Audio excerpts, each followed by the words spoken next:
Well, with all the craziness and uncertainty of the market, a lot of people are feeling apprehensive right now. But joining us now to help us sort all of this out is Jim Casey with Integrated Wealth Management. Good morning. Thank you for joining us. Good morning. How are you? Let's talk about the Dow for a second. It's up.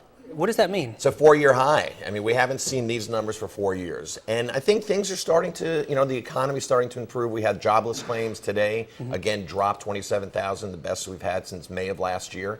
So we're starting to see a little bit of maybe less apprehension in the market, and people are starting to invest again. Institutional funds are starting to put the cash to work. So we're coming out of this debacle that we all got ourselves into 4 years ago, and the market's showing. So maybe people are working, spending money. Yeah, people work. It's all cyclical. People go back to work. They spend money. Corporations are going to have to put product out on the street, and they're going to have to invest in inventory, et cetera. So we've got a long way to go, but this is starting to seem like a recovery is happening.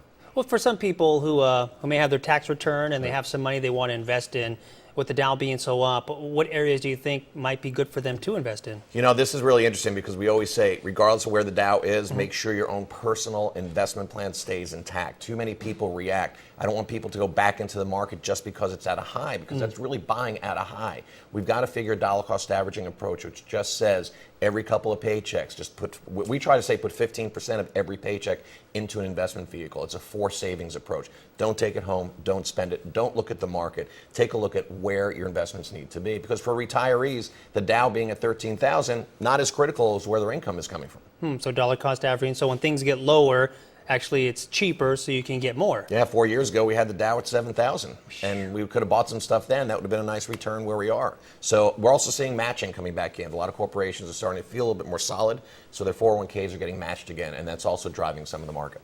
Any final tips? I know you have a couple of simple ones to help people who are not saving to start to save money. What are some simple tips that even the average person who probably makes nothing can do? Well, don't take it home. I always say that.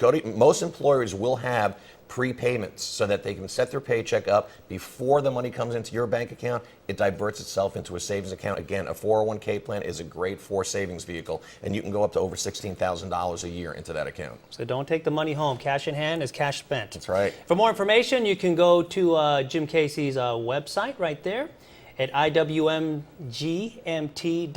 if you want to find out more information about how to save your money and how to invest correctly. Jim, we want to thank you for joining us this morning. Thank you. Have yourself a great Thursday. You too.